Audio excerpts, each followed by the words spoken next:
Buenas tardes, les quiero dar la bienvenida al segundo ciclo de webinars del Centro de la Mama de Clínica Alemana. Les agradecemos su presencia, su participación. También agradecer a toda la gente que nos ayuda en la coordinación y producción de este evento, así como a los médicos que van a exponer hoy día.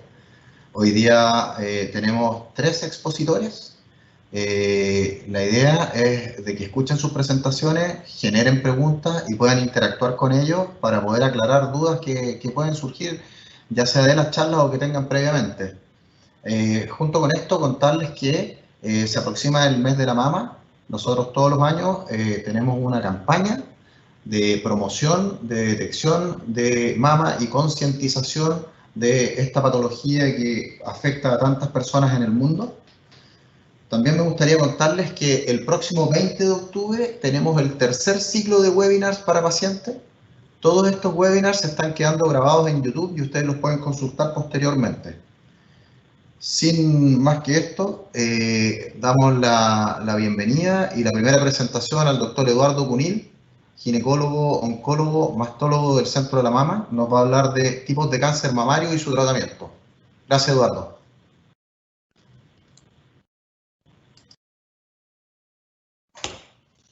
Buenas tardes, agradezco a todos los asistentes a este webinar de cáncer mamario. Yo les voy a hacer algunas referencias sobre los tipos de cáncer mamario más frecuentes y ideas globales de su tratamiento.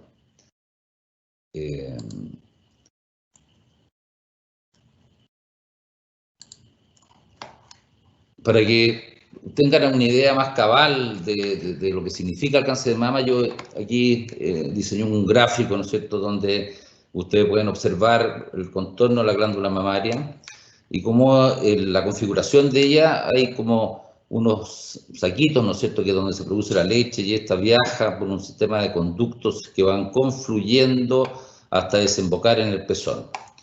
Entonces, básicamente, los cánceres de mama que se originan en estos saquitos que se llaman lobulillos, se llaman lobulillares, y los que se desarrollan en los conductos se llaman ductales.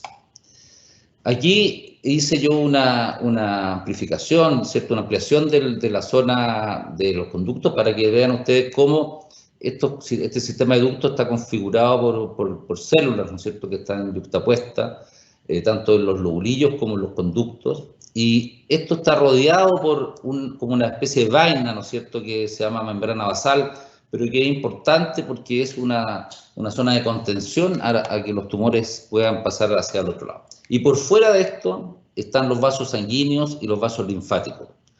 De manera tal que un tumor que se genera, ¿cierto?, dentro de estos conductos y empieza a proliferar, ¿cierto?, a avanzar por sus ramificaciones, mientras no rompa esta membrana basal, ¿no es cierto?, se llama carcinoma in situ. Y eso es un concepto muy importante que lo tengan en mente. Cuando estas células tumorales, ¿no es cierto?, que proliferan, son capaces de destruir esta membrana basal, ¿no es cierto?, y pasar al tejido alrededor de los conductos donde se encuentran los vasos sanguíneos y linfáticos, estamos frente a un cáncer infiltrante. Aquí lo pueden, ¿cierto?, visualizar en este esquema y también en un corte como transversal, donde ven que el tumor entonces ha proliferado, ha crecido, avanzado fuera del conducto y este es un cáncer infiltrante.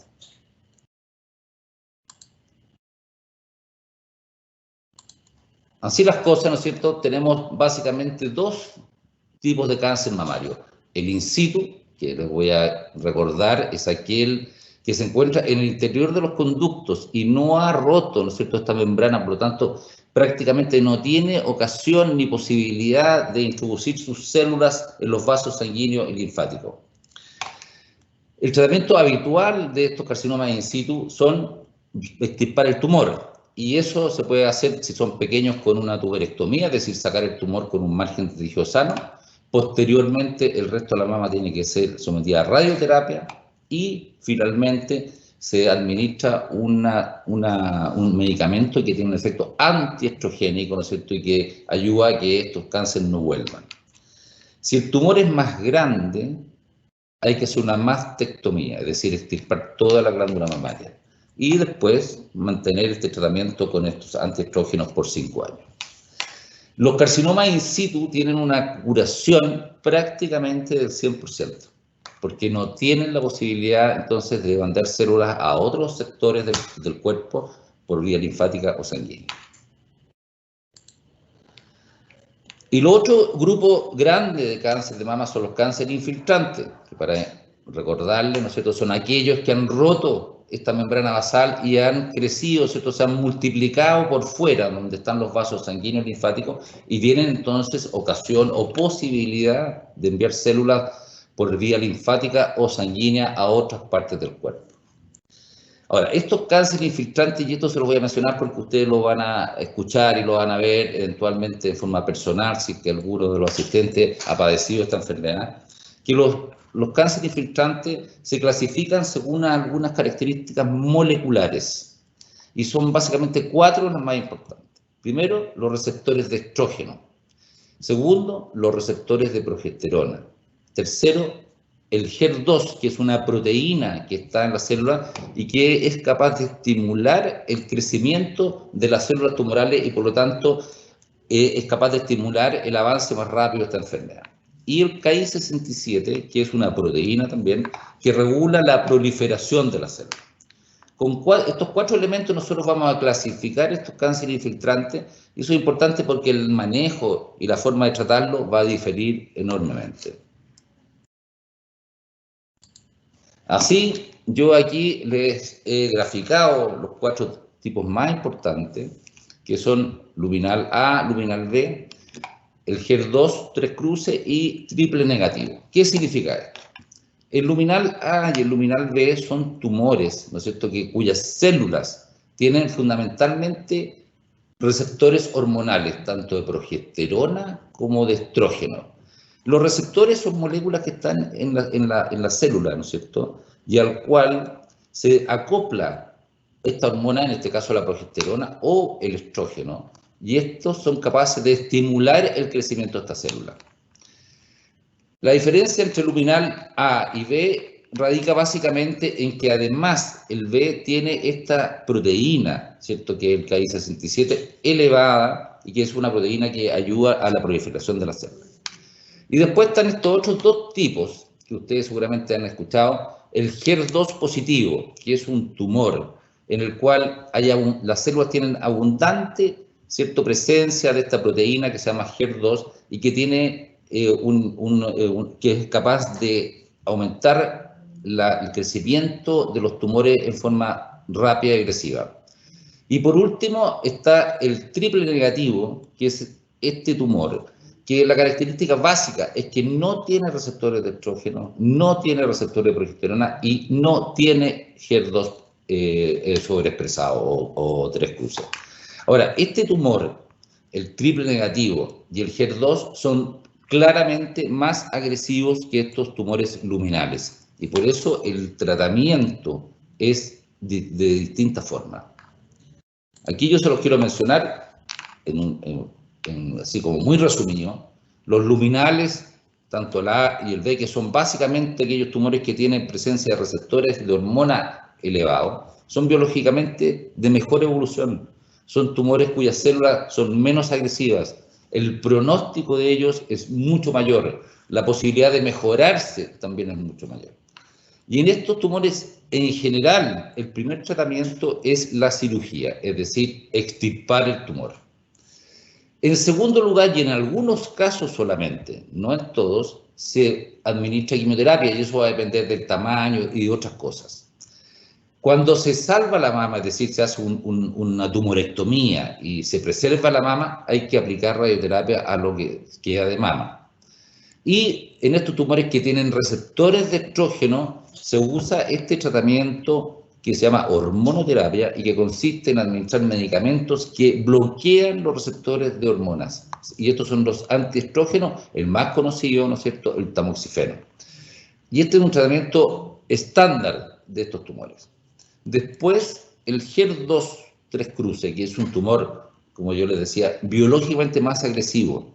En estos tumores hay actualmente tratamientos que son específicos contra esta proteína HER2 y que se llama inmunoterapia y que se asocia a la quimioterapia, que son drogas que se administran por vía venosa a todo el cuerpo, y es como la primera línea de tratamiento. Estos tumores en general, aunque no siempre, se tratan con inmunoterapia y con quimioterapia primariamente. Después se aplica el tratamiento quirúrgico, ¿no es cierto?, que consiste en extirpar lo que queda del tumor con un margen de tejido sano. Si la mama se preserva, también necesitan radioterapia el resto de la mama, y cuando poseen receptores hormonales, que son algunos de los HER2, no todos, se puede utilizar el antiestrógeno por 5 o 10 años. Y finalmente, el triple negativo, que es este tumor que no tiene receptores de hormona, que no tiene HER2 sobreexpresado, estos tumores también son biológicamente muy agresivos, se ven con más frecuencia en mujeres más jóvenes, son de crecimiento bastante rápido, y en ellos el tratamiento inicial se hace con quimioterapia. Después se realiza la cirugía y finalmente la radioterapia en aquellos casos en los cuales nosotros hemos preservado la mama. Entonces, es muy importante tener estos conceptos así como en la mente para que si ustedes conocen a alguien o si han sido afectadas por un cáncer de mama, entiendan por qué hay diferentes tipos de tratamiento, por qué a la amiga la trataron de una forma y a la otra de otra, etcétera, porque los tumores pueden ser totalmente distintos. Y eso yo es lo que le quería mostrar esquemáticamente en forma muy simple para que tengan la base, ¿no es cierto?, para entender lo que los van a presentar en las próximas charlas. Así que muchas gracias por su atención y espero que les haya sido de utilidad. Muchas gracias, doctor Eduardo Cunil. Vamos a dar paso ahora a la siguiente presentación de la doctora Carolina Barriga, cirujano de mama, que nos va a hablar de tipos de cirugía en cáncer de mama. Adelante, doctora Barriga. Muchas gracias. Bienvenidas a todas y todos los que nos acompañan hoy día en nuestro segundo webinar. Lo que vamos a ver hoy día son los tipos de cirugía que hacemos en los distintos cánceres de mama que ya les contó el doctor Cunil.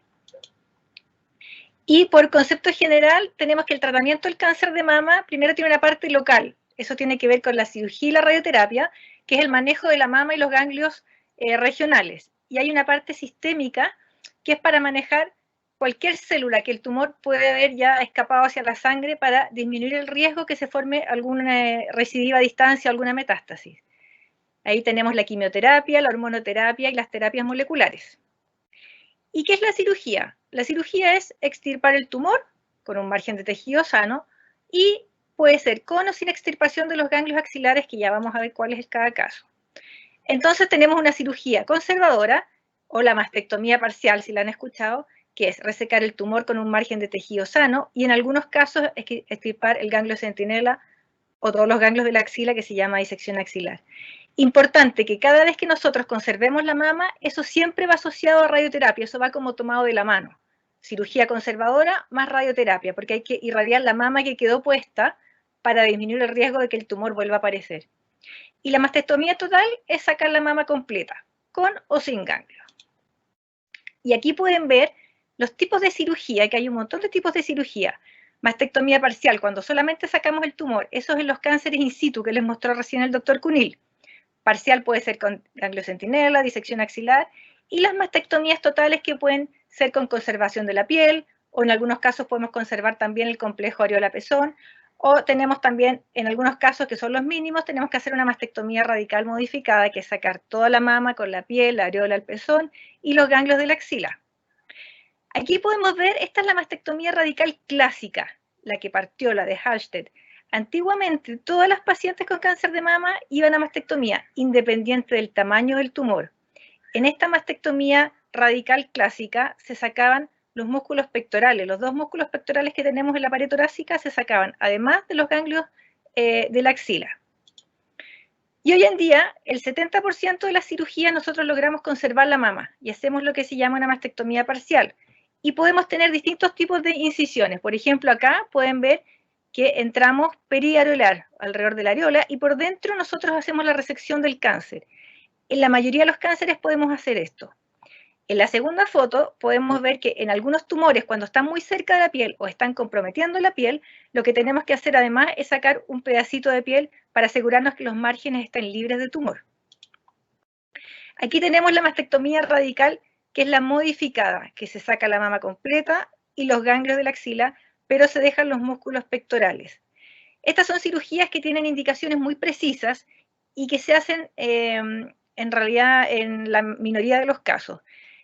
Ver una paciente así ya es más raro, porque ahora la mayoría de las pacientes que se le hace la mastectomía total, se les hace la reconstrucción mamaria inmediata en la misma cirugía, por lo tanto la paciente sale con una mama del pabellón. Aquí tenemos un caso de que se hizo una mastectomía total y le hicimos una reconstrucción mamaria con un colgajo abdominal que se los va a mostrar el doctor Cuevas en la charla que sigue. Esta es una paciente que operamos con el doctor Villalón, cirujano plástico, en que le conservamos la piel de la mama, sacamos el complejo areola-pezón, esto es una reconstrucción, está reconstruido, y se reconstruyó con implantes en forma inmediata. Y esta es otra cirugía que podemos hacer en algunos casos, no en todos, pero sí también sacar toda la mama por dentro, conservamos el complejo areola-pezón y se hace la reconstrucción la mayoría de las veces con implante. Ahora, ¿cuándo no podemos conservar la mama?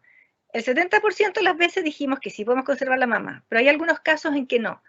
Por ejemplo, si la paciente ya tuvo radioterapia en la mama o en la pared del tórax, no la podemos volver a irradiar. Por lo tanto, a esa paciente hay que sacarle la mama completa y hacerle una reconstrucción. Una paciente embarazada con cáncer de mama, sobre todo en el primer y segundo trimestre, no se puede hacer radioterapia durante el embarazo. Entonces, esas pacientes tienen que ir a mastectomía total y después la reconstrucción.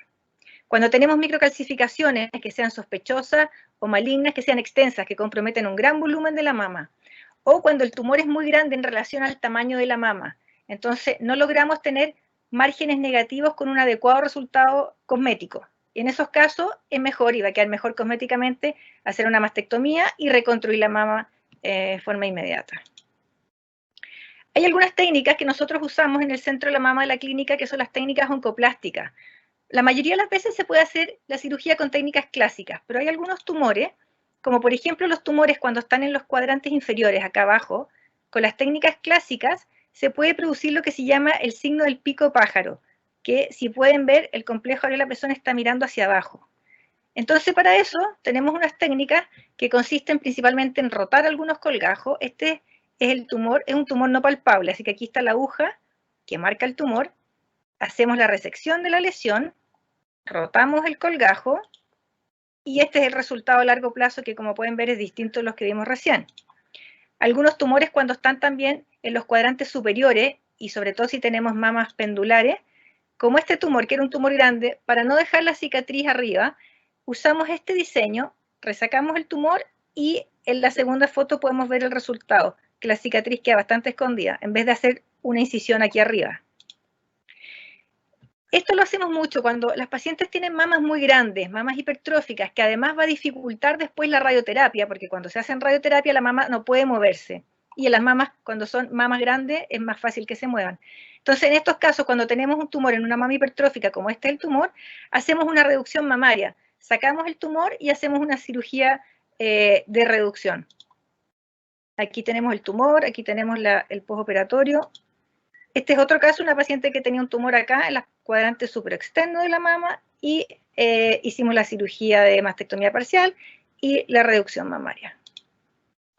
Las ventajas de estas técnicas: tenemos mejores resultados cosméticos, mejor control de los márgenes, logramos sacar más tejido, por lo tanto tenemos márgenes con mayor proporción de márgenes libres. Los resultados son mejores, así que la satisfacción de las pacientes son mejores. Y aumenta la posibilidad de hacer cirugías conservadoras en tumores grandes. Además que, como les decía recién, mejora la calidad de la radioterapia, porque la mama, al ser más pequeña, la mama no se mueve, está fija. ¿Qué pasa con la axila? ¿Y por qué es importante que estudiemos los ganglios de la axila? Porque el compromiso de los ganglios de la axila es uno de los factores pronósticos más importantes en el cáncer de mama. Es distinto que si uno tiene ningún ganglio comprometido o dos ganglios comprometidos con metástasis. Para ver la tipificación, una paciente que no tiene ganglios comprometidos va a tener estadios más precoces que una que sí tiene, y para ver las alternativas terapéuticas. Cuando tenemos ganglios comprometidos con metástasis en la axila, un porcentaje importante de las pacientes va a necesitar quimioterapia. Y la axila la podemos estudiar con el ganglio centinela o con la disección axilar. Estos son los ganglios de la axila. Cuando hacemos una disección axilar, sacamos los ganglios que están por fuera del pectoral menor y los que están por dentro. Pero ¿qué pasa? ¿Y cuáles son las desventajas de la disección axilar?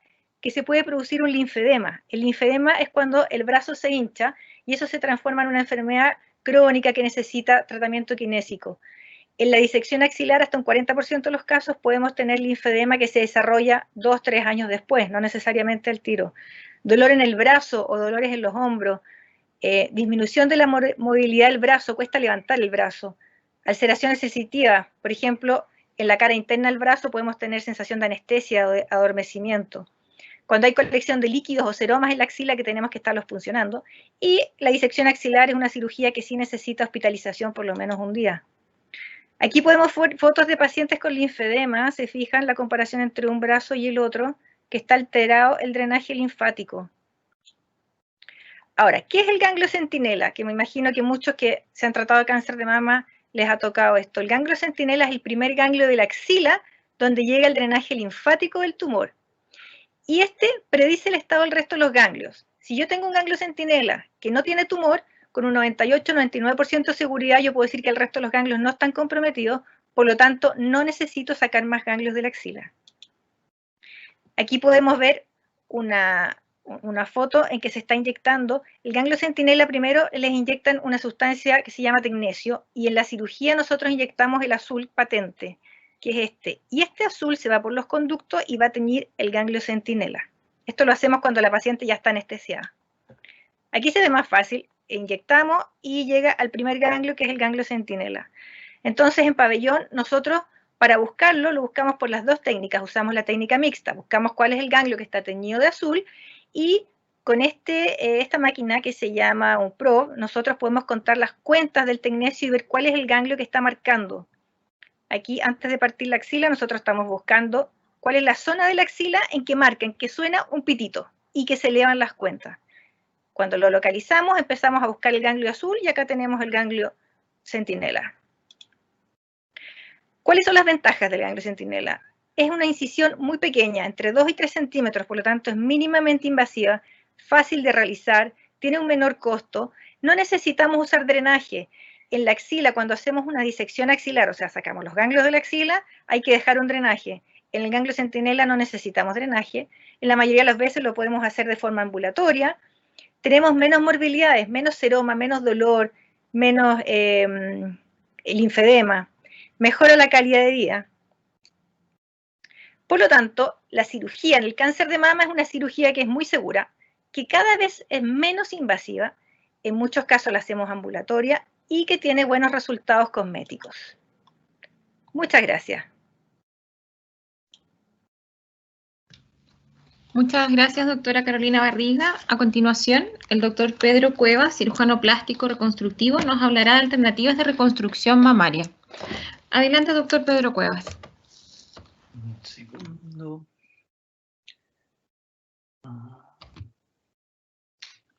Hola. Bueno, yo primero darle las gracias a todos a quienes están conectados. Quería tratar de explicarles muy sucintamente, darles una visión un poco general de cuáles son las alternativas de reconstrucción mamaria. En la reconstrucción mamaria, sobre todo en el contexto actual, hay ciertas preguntas que resulta súper relevante responder. Primero, ¿cuál es la importancia que tiene? ¿Cuáles son, a grosso modo, las técnicas más utilizadas y qué es lo que nuestros pacientes pueden esperar de ello? La reconstrucción mamaria hoy en día se considera como una parte esencial del tratamiento integral del cáncer de mama. Y el objetivo primario es diseñar o reconstruir o crear una nueva mama después de una mastectomía total, que es lo más conocido por usted, o después de una mastectomía parcial, que se relaciona con las técnicas oncoplásticas que le mencionó la doctora Barriga. Ahora, ¿por qué es importante esto? Porque la evidencia científica demuestra fehacientemente que hay un impacto significativo tanto del punto de vista físico, el punto de vista psicológico, en la autoimagen corporal, en la un impacto en la vida social de los pacientes y también, por supuesto, en su vida sexual. Y la suma de cada uno de estos beneficios genera un impacto y una mejoría significativa en la calidad de vida de las personas. La doctora Barriga antes mostró algunas fotografías parecidas a estas, así que voy a ir un poco más rápido. Estas son lo que uno podría esperar en una mastectomía radical modificada actual.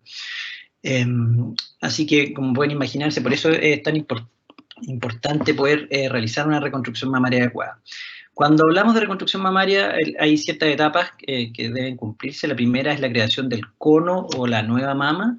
Existe una segunda etapa en que hacemos algunos retoques, si es que se requieren, y una simetrización de la mama contralateral. La idea es de que ambas mamas se vean lo más parecido posible, y la etapa final, que es el tercer tiempo en el que hacemos la reconstrucción de la areola y el pezón.